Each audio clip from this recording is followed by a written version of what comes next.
Calvary స్వరము నీ కొరకే, కల్వరి స్వరము నీ కొరకే.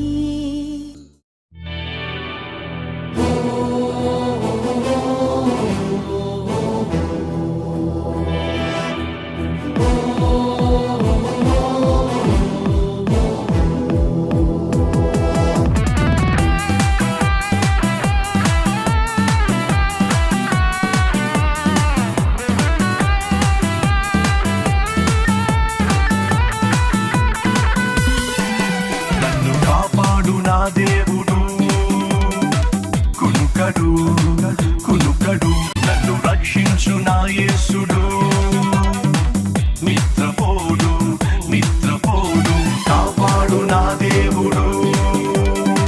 కునుకడు కునుకడు నన్ను రక్షించు నా యేసుడు, నిద్రపోడు నిద్రపోడు. స్తుతులకు పాత్రుడు,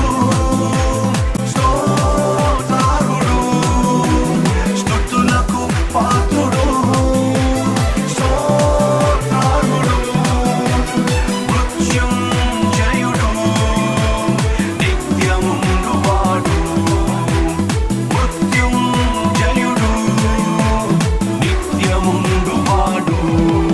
నన్ను కాపాడు నా దేవుడు, కునుకడు కునుకడు నన్ను రక్షించు నా యేసుడు, నిద్రపోడు నిద్రపోడు.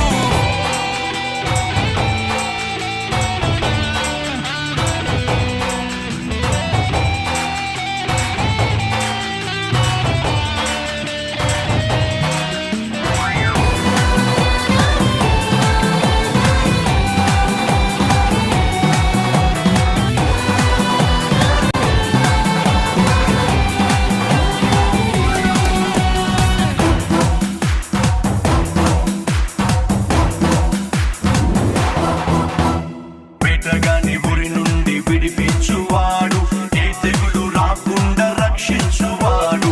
వేటగాని ఉరి నుండి విడిపించువాడు, ఏ తెగులు రాకుండా రక్షించువాడు. రెక్కల చాటున నన్ను దాచువాడు, తన మార్గములన్నిటిలో నన్ను నడిపించువాడు. తన రెక్కల చాటున నన్ను దాచువాడు, తన మార్గములన్నిటిలో నన్ను నడిపించువాడు. స్తుతులకు పాత్రుడు, స్తోత్రార్హుడు, స్తుతులకు పాత్రుడు, స్తోత్రార్హుడు, మృత్యుంజయుడు, నిత్యముండువాడు, మృత్యుంజయుడు, నిత్యముండువాడు. నన్ను కాపాడు నా దేవుడు, కునుకడు కునుకడు నన్ను రక్షించు నా యేసుడు, నిద్రపోడు నిద్రపోడు.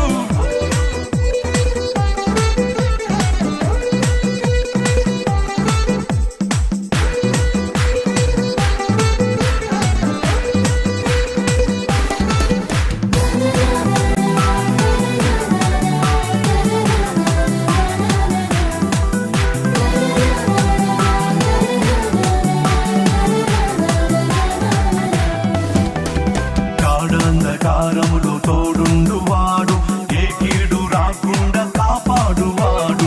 గాఢాంధకారములో తోడుండువాడు, ఏ కీడు రాకుండా కాపాడువాడు. కన్నీరంతటినీ తుడిచివేయువాడు, నా ప్రార్థనలన్నిటినీ ఆలకించువాడు. నా కన్నీరంతటినీ తుడిచివేయువాడు,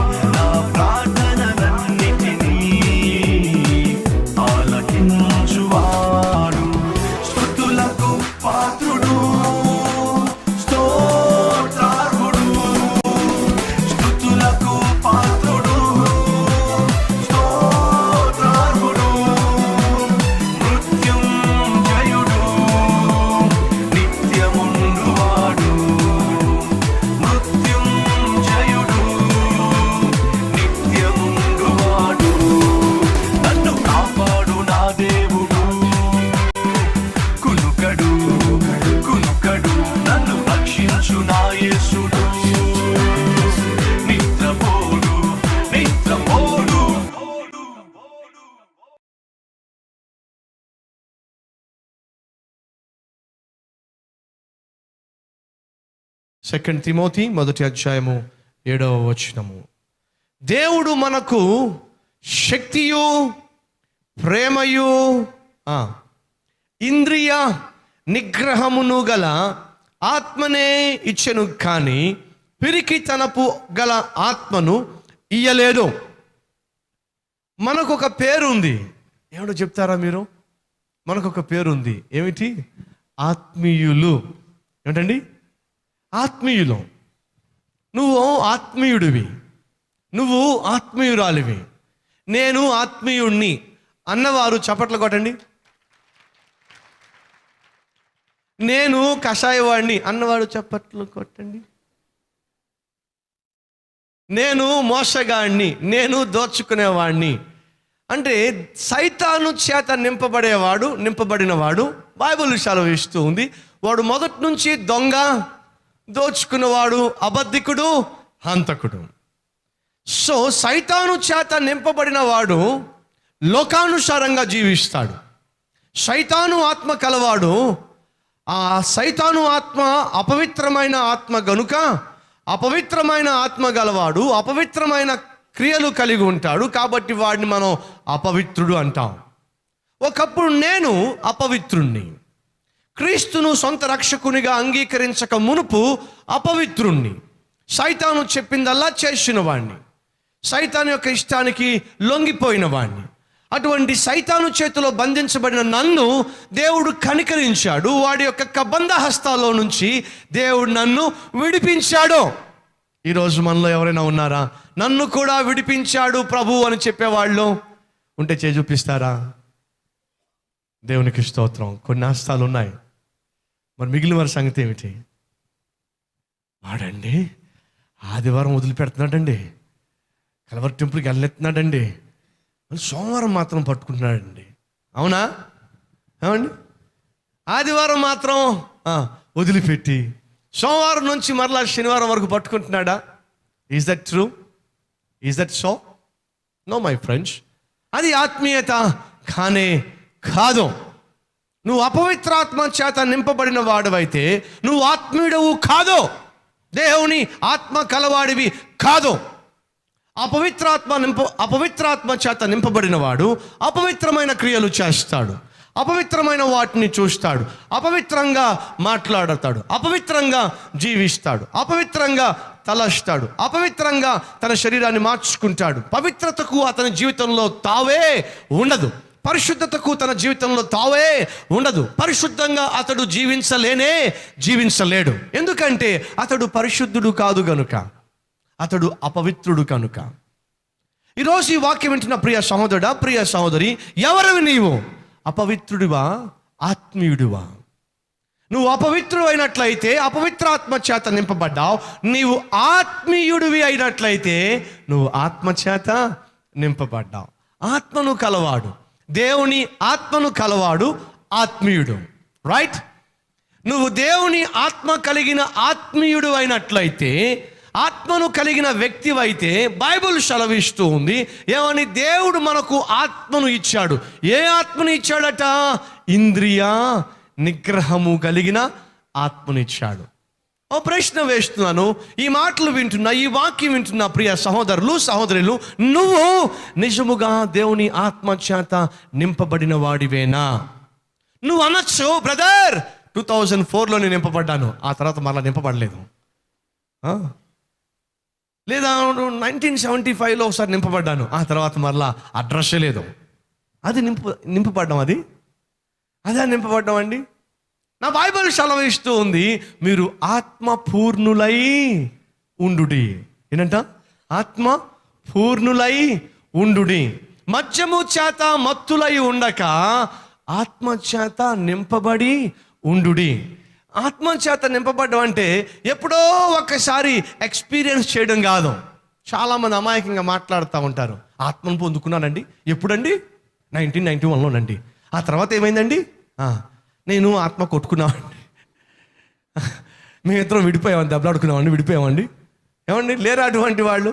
ఎప్పుడో ఒకసారి పొందుకున్నానండి, అంతటితో అయిపోయిందా? లేదండి. ఎప్పుడో ఒకసారి ఆత్మచేత నింపబడ్డానండి, దాంతోనే గంతులేస్తావా? కుదరదండి. ఆ బైబిల్ ప్రకారం నువ్వు ఆత్మచేత నింపబడ్డాను అయిపోయిందంటే కుదరదు. ప్రతిరోజు ఆత్మ నియమము ప్రకారము జీవించాలి, ఆత్మ పూర్ణువై ఉండాలి, ఆత్మానుసారంగా జీవించాలి, ఆత్మానుసారముగా నడవాలి. ఎందరైతే ఆత్మానుసారముగా నడుస్తారో వారే దేవుని పిల్లలు అని బైబిల్ స్పష్టంగా సెలవిస్తుంది. సో మనము ఆత్మ పూర్ణులము అయినట్లయితే ఖచ్చితంగా నీ ఇంద్రియ నిగ్రహముల మీద, నీ ఇంద్రియముల మీద నీవు పట్టు కలిగి ఉంటావు. జాగ్రత్తగా విను. నువ్వు ఆత్మచేత నింపబడిన వాడివైతే ఇంద్రియాల మీద నీకు పట్టుంటుంది, ఇంద్రియాల మీద నీకు గ్రిప్ ఉంటుంది, కంట్రోల్ ఉంటుంది. ఓ ప్రశ్న, ఇంద్రియాలు ఏంటో చెప్తారా కాస్త? కళ్ళు, రైట్, నోరు, రైట్, చెవులు. ఇక్కడ దాపేద్దాం, ఓకే, ఇక్కడ దాపేద్దాం, మిగిలిన సంగతి తర్వాత చూసుకుందాం. నువ్వు దేవుని ఆత్మ చేత నింపబడిన వాడివైతే మొదటిగా ఈ 3 విషయాలు కంట్రోల్లో ఉంటాయి. ఎందుకని? దేవుని ఆత్మ కంట్రోల్ లేని ఆత్మ కాదు. జాగ్రత్తగా వినండి. చాలామంది పరిశుద్ధాత్మ చేత నింపబడ్డాము అని చెప్తూ కంట్రోల్ లేకుండా మాట్లాడుతూ ఉంటారు, కంట్రోల్ లేకుండా చప్పట్లు కొడుతూ ఉంటారు, కంట్రోల్ లేకుండా గంతులు వేస్తూ ఉంటారు. ఆఖరికి చెంగు ఊడిపోయినా మీకేం తెలుసండి ఆత్మ పవర్ అంటారు. లేదండి, నో నో నో నో. నేను సేవించే, నేను ప్రకటించే దేవుడు ఇంద్రియ నిగ్రహములో ఇచ్చే దేవుడు. ఆయన ఇచ్చే ఆత్మ నిగ్రహము కలిగిన ఆత్మ. ప్రభువు ప్రసాదించే ఆత్మ ఇంద్రియ నిగ్రహములు కలిగిన ఆత్మ. నిగ్రత లేనిది దేవుని ఆత్మ కానే కాదు. ఎలా పడితే అలా మాట్లాడేది, ఎలా పడితే అలా ప్రవర్తించేది, వేటిని పడితే వాటిని చూసేది, అది దేవుని ఆత్మ కానే కాదు. నువ్వు నిజముగా ఆత్మీయుడు అయినట్లయితే, ఇందాక మీరు అన్నారు నేను ఆత్మీయుడిని అని చెప్పి మీరు చూపించారు. ఐఎమ్ ఎ స్పిరిచువల్ బీయింగ్, నేను ఆత్మీయుడను. మరలా చెప్తున్నాను, ఆత్మీయుడు ఎవడయ్యా అంటే ఆత్మ కలవాడు. ఏ ఆత్మ? ప్రేతాత్మ, అపవిత్రాత్మ, దురాత్మ కలవాడు కాదు. మనము దేవుని ఆత్మ చేత నింపబడిన ఆత్మీయులము. దేవుని ఆత్మ చేత నింపబడిన ఆత్మీయులము అయినట్లయితే ఇంద్రియ నిగ్రహములు కలిగి ఉంటాం. ఎందుకంటే ఆ ఆత్మ లక్షణమే అది. నువ్వు ఆత్మీయుడు అయినట్లయితే నీ కళ్ళకు ఫిల్టర్ ఉంటుంది, నీ కళ్ళకు కంట్రోల్ ఉంటుంది. వేటిని చూడాలో, వేటిని చూడకూడదో కంట్రోల్ ఉంటుంది. చూడకూడని దృశ్యాలు ఒకవేళ చూడవలసి వస్తే, లేక నీ కళ్ళ ముందు కనిపిస్తే, నీ కళ్ళు చెబుతాయి ఇవి నువ్వు చూడడానికి వీలు లేదు, ఇది నీకు తగదు, ఇది నీకు పడదు, ఇది నీకు మంచిది కాదు, కాబట్టి చూడమాకు. ఆత్మానుసారంగా నివసించేవాడిని వెనుక ఎప్పుడు దేవుని యొక్క స్వరము అతన్ని గైడ్ చేస్తూనే ఉంటుంది. ఒకవేళ మీరు టీవీ చూస్తున్నప్పుడు, సో నువ్వు కూర్చుని ఏదైనా ఛానల్ చూస్తున్నప్పుడు అభ్యంతరకరమైన దృశ్యం వచ్చినప్పుడు వెంటనే మీకు తెలుసా దేవుని ఆత్మ నీలో ఒక బోధ చేస్తూ ఉంటుంది. ఏమనంటే అది నువ్వు చూడడానికి వీలు లేదు, మార్చేసేయి. అది నువ్వు చూడడానికి వీలు లేదు, ఆపేసేయి. అడుగుతున్నాను నా ప్రియ సహోదరుడా, నా ప్రియ సహోదరి, దేవుడు నీకు ఇచ్చిన తన ఆత్మ నువ్వు తప్పు చేస్తున్నప్పుడు, తప్పుడు వాటిని చూస్తున్నప్పుడు నీ వెనుక ఉండి నీతో ఆ మాటలు చెప్పగలుగుతున్నాడా? నో, ఇది నువ్వు చూడడానికి వీలు లేదు, స్టాప్ ఇట్ అని చెప్పేటటువంటి దగ్గర సంబంధం నువ్వు దేవుని ఆత్మతో కలిగి ఉన్నావా లేదా ఆలోచించు. నువ్వు ఏమి చూసినా దేవుని ఆత్మ నీ మనస్సాక్షి నిన్ను గద్దించకుండా ఉన్నట్లయితే నువ్వు ఎప్పుడో దేవుని ఆత్మను ఆర్పేశావు. బైబిల్ సెలవిస్తుంది దేవుని ఆత్మను ఆర్పకుడి అని. సో ఆత్మను ఆర్పేవారిగా ఉండడానికి వీలు లేదు. ఆత్మను ఆర్పేసినట్లయితే అది నీకే నష్టం. ఒకరోజు నేను మహబూబ్ నగర్ దాటిన తర్వాత ఉన్న ఒక ప్రాంతానికి మీటింగ్స్కి వెళ్తున్నాను. అప్పట్లో ఉన్న కారుకి, అప్పట్లో ఉన్న అది ఒక జీప్ లాంటి వెహికల్. అది ఆ జీప్ లాంటి వెహికల్లో పెట్రోల్ అయిపోతే చెప్పేది, పెట్రోల్ అయిపోతుంది, పెట్రోల్ అయిపోతుంది, పెట్రోల్ అయిపోతుంది అని చెప్పి. లేదు హ్యాండ్ బ్రేక్ ఉన్నట్లయితే హ్యాండ్ బ్రేక్ ఆన్లో ఉంది, హ్యాండ్ బ్రేక్ ఆన్లో ఉంది, డోరు పడకపోతే డోరు పడలేదు, చూసుకో అని చెప్పేది. నేను ఆ ప్రాంతానికి వెళ్తున్నప్పుడు మరి ఏమైందో ఏమో, పెట్రోల్ బాగానే ఉంది, కనిపిస్తూ ఉంది, పెట్రోల్ అయిపోతుంది, పెట్రోల్ అయిపోతుంది, పెట్రోల్ అయిపోతుంది, ఇదే గొడవ. సరే ఇప్పుడు దాన్ని ఆపాలంటే ఎట్లాగా? చూశాను చూశాను చూశాను చూశాను, చిరాకు పుట్టి ఆ చెప్పే స్పీకర్ వైర్ ఉంటుందే, ఆ వైర్ లాగిపడేశా. ఇప్పుడు ఎంత ప్రశాంతంగా ఉందో, ఎంత హ్యాపీగా ఉందో. వెళ్ళిపోయా. 2 o'clock నాకు మీటింగ్. అక్కడ హోటల్ ఉంటే అక్కడ నేను కాసేపు ఉండి వెళ్ళాలి. వచ్చి కారులో కూర్చుని కారు స్టార్ట్ చేశా. స్టార్ట్ కాదు. ఏంటి కారు స్టార్ట్ కావట్లేదు, ఏమైంది ఏమైంది ఏమైంది? స్టార్ట్ కాలా. ఒకవేళ బ్యాటరీ ఏమైనా డౌన్ అయిపోయిందేమో అని చెప్పేసి వెంటనే 2-3 సహాయం తీసుకుని కాస్త తోయండి అయ్యా అని చెప్పన్నా. వాళ్ళు తోశారు తోశారు తోశారు, నన్ను చూశారు, బండి మాత్రం స్టార్ట్ కాలా. ఆ ముగ్గురు వెళ్ళిపోయిన తర్వాత మరొక ముగ్గురు పాపం రిక్వెస్ట్ చేసి కాస్త తోయండి అయ్యా అని చెప్పన్నా. తోశారు తోశారు, స్టార్ట్ కాలా. అక్కడ మాత్రం స్టార్ట్ అయిపోయింది. ఏమిటి? మీటింగు. నా బండి మాత్రం స్టార్ట్ కాలా. మీరు నమ్మండి, తోసుకుంటూ తోసుకుంటూ తోసుకుంటూ ఇంచుమించు కిలోమీటర్ తోశారు పాపం వాళ్ళు. బండి మాత్రం స్టార్ట్ కాలా. వీళ్ళు ఒక పక్కన పెట్రోల్ బంక్ ఉంది. ఓకే ఏమైందో చూద్దాం అని చెప్పి పెట్రోల్ బంక్ తీసుకెళ్ళి పెట్రోల్ కొట్టించాం. స్టార్ట్ చేస్తే స్టార్ట్ అయిపోయింది. అప్పుడు నాకు అర్థమైంది ఏమిటంటే, గొంతు పిసికేసే కదా. దేంది అది పాపం చెప్తూనే ఉంది. చెప్తూ ఉంటే నేను అనుకున్నాను, అప్పుడెందుకు పెట్రోల్ అయిపోదులే,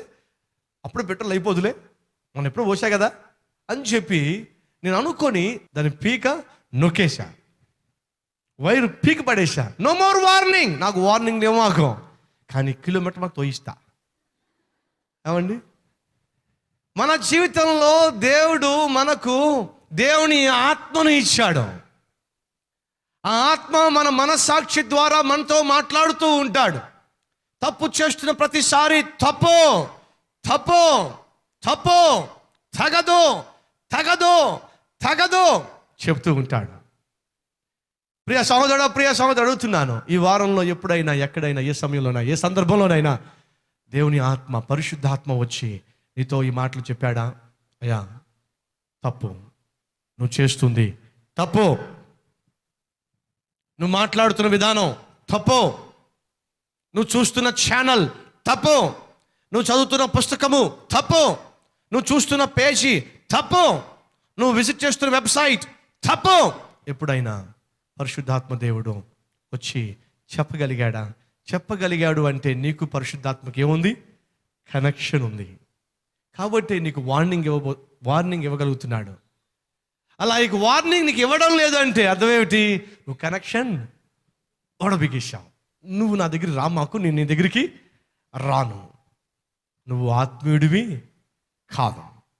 పరిశుద్ధాత్మ నీకు హెచ్చరిక చేయలేకపోతున్నట్లయితే, పరిశుద్ధాత్మ నువ్వు చేస్తున్న తప్పును నీకు తెలియచేయకుండా ఉన్నట్లయితే నువ్వు ఆత్మీయురాలివి కానే కాదు. బైబిల్లో స్పష్టంగా లిఖించబడి ఉంది, దేవుడు మనకు తన ఆత్మని ఇచ్చాడు.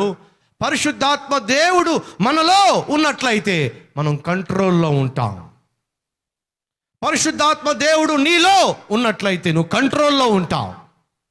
నీ చూపులు కంట్రోల్లో ఉంటాయి, నీ తలంపులు కంట్రోల్లో ఉంటాయి. చాలామంది తమ్ముళ్ళు, చాలామంది చెల్లెళ్ళు సర్వసాధారణంగా ఇచ్చే కామన్ కంప్లైంట్ ఏమిటంటే, అన్నా నా తలంపులు కంట్రోల్లో ఉండడం లేదు, ఎంత కంట్రోల్ చేసుకుందామన్నా కంట్రోల్లో ఉండడం లేదు.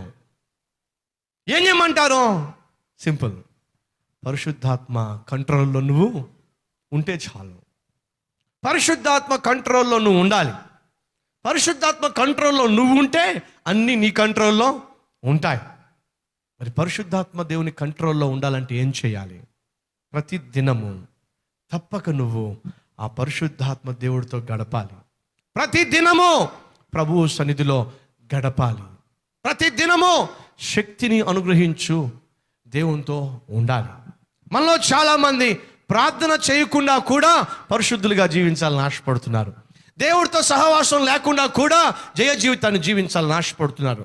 కనీసం రోజుకు 1 గంట సేపు అయినా ప్రభు సన్నిధిలో మోకరించి ఆయనతో సాన్నిధ్యము లేకుండా కూడా ఈ పాపిష్టి లోకాన్ని జయించాలి అనుకుంటున్నారు. గ్రెగరీ అనే ఒక భక్తుడు ఉండేవాడు.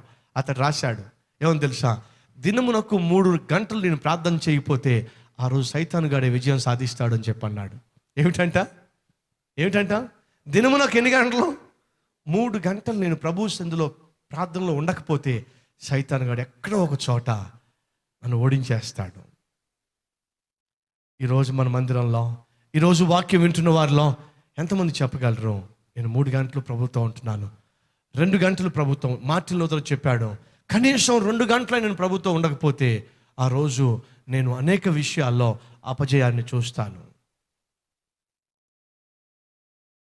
ఈ లోకంలో, ఈ భూమి మీద దేవుడి కోసం రోషంగా జీవించిన, జయ జీవితాన్ని జీవించిన, పరిశుద్ధంగా జీవించిన అనేక వేల లక్షల మంది ఇచ్చే సాక్ష్యం ఏంటో తెలుసా?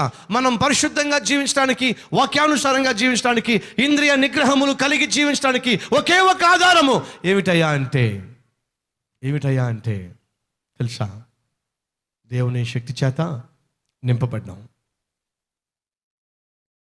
ఇప్పుడు వచ్చిన కారులో ఉన్న సిస్టమ్ ఏమిటంటే, బండి స్టార్ట్ కాకపోతే బ్రేకు పనిచేయదు, బండి స్టార్ట్ కాకపోతే స్టీరింగు పనిచేయదు. తెలుసా మీకు? Power steering will not work unless బండి స్టార్ట్స్. అవునండి, పవర్ స్టీరింగ్ పనిచేయదు. మీరు స్పీడ్గా వెళ్తున్న పొరపాటున బండి ఆపిస్తారనుకోండి, మీకు స్టీరింగ్ పనిచేయదు, వెంటనే ఆ స్టీరింగ్ టైట్ అయిపోతుంది. చాలామందికి ఆ విషయం తెలుసుకోండి. పొరపాటున ఈ పవర్ బ్రేక్స్ వచ్చినాయి కదా, ఈ కారు మీరు వెళ్తున్నప్పుడు కిందకే వెళ్తుంది కదా, కొండ కిందకే వెళ్తుంది కదా అని చెప్పేసి ఇంజిన్ ఆపేశారు అనుకోండి, మీకు అసలు విషయం తెలియదు, బ్రేక్ పడదు. మీకు కావాలి టెస్ట్ చేసుకోండి, కానీ కింద మాత్రం పడమాకండి. సో ఇప్పుడు వచ్చిన వెహికల్స్లో సర్వసాధారణంగా వెహికల్ ఆన్లో ఉంటేనే అన్నీ పనిచేస్తాయి. మరి వెహికల్ ఆన్లో కావాలంటే ట్యాంకు, చెప్పండి, ట్యాంకు ఉండాలా వద్దా? దాంట్లో సమురు ఉంటేనే బండి ఆన్ అయ్యిద్ది, బండి ఆన్ అయితేనే అన్నీ పనిచేస్తాయి. Same thing with us also, మనతో కూడా అంతే. మన లోపల శక్తి ఉండాలి, శక్తి ఉంటేనే అన్నీ చక్కగా పనిచేస్తాయి. ఏమిటా శక్తి? పరిశుద్ధాత్మ దేవుని శక్తి. నువ్వు కారులో నీ ట్యాంకు నింపుకోవాలని దాన్ని తీసుకెళ్ళి పెడుతున్నావా లేదా? దాని ముందు, దేని ముందు? పెట్రోల్ బంక్ ముందు పెడుతున్నావా లేదా? నీ బైకు నువ్వు వాడుకోవాలి, అది నిన్ను తీసుకెళ్ళాలి, మోసుకెళ్ళాలని చెప్పండి, దాన్ని తీసుకెళ్ళి నింపుకుంటున్నావా లేదా? ఖచ్చితంగా నింపుకుంటున్నావు. ఆలోచన చేయి. నీ బైక్ నింపుకోవడానికి దానికి కాస్త సమయం ఇచ్చి తీసుకెళ్ళి దాని ముందు పెడుతున్నావు కదా, పెట్రోల్ బంక్ ముందు. నీ కారుని నింపుకోవడానికి సమయం వెచ్చించి తీసుకెళ్ళి పెట్రోల్ బంక్ ముందు పెడుతున్నావా లేదా? మరి నిన్ను శక్తితో నింపే దేవుని సన్నిధిలోకి వెళ్ళి దేవుని సన్నిధి చేత నింపబడ్డానికి మనం ఆయన సన్నిధిలో కాసేపు ఉండాలా వద్దా? ఆలోచన చేయి. మనదంతా డిఫరెంట్. ప్రభువా నేను వెళ్తున్నాను, నా వెనకాల వచ్చేసి దా.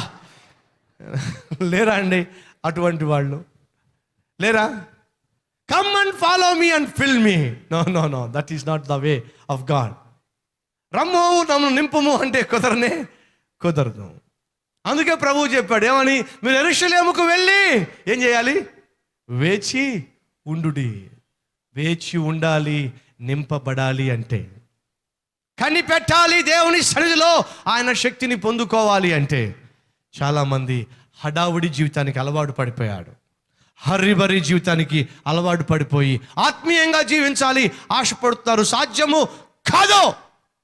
ప్రభువు సన్నిధిలో వేచి ఉండకుండా, ప్రభువు సన్నిధిలో మోకరించకుండా, ప్రభువు సన్నిధిలో కొంత సమయమైనా వెచ్చించకుండా దేవుని శక్తి చేత నింపబడ్డము, ఇంద్రియ నిగ్రహములు కలిగి ఉండడము సాధ్యము కాదు. సో ఈరోజు ప్రభు పేరు చెప్తున్నాను, అడుగుతున్నాను, దేవుని ఆత్మచేత నువ్వు నింపబడుతున్నావా? దేవుని ఆత్మచేత నింపబడిన ఆత్మీయుడువేనా? దేవుని ఆత్మచేత నింపబడిన ఆత్మీయుడు అయినట్లయితే నీలో మొదటి కనిపించేది ఏమిటో తెలుసా? Control.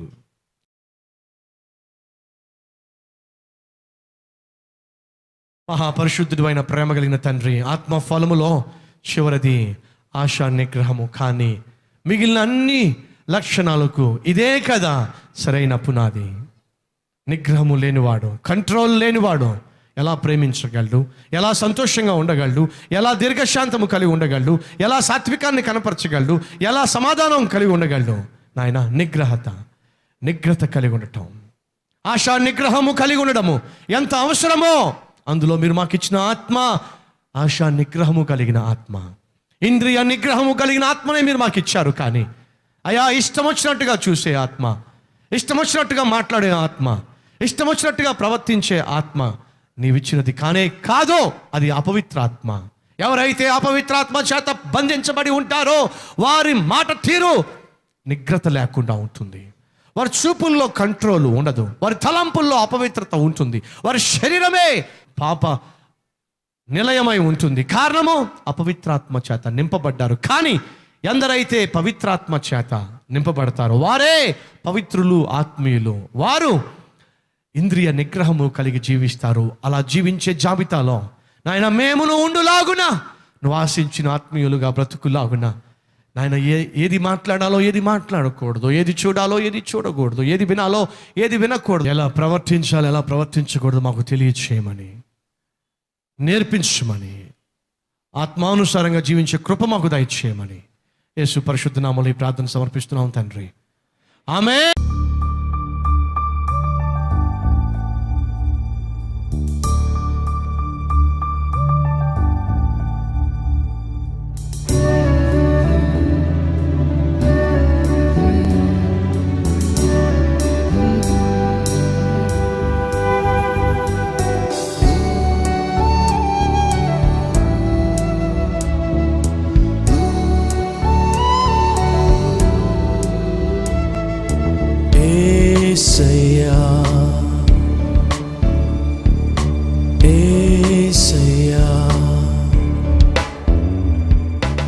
Address Calvary, post box number 30, Kukatpally, Hyderabad 72.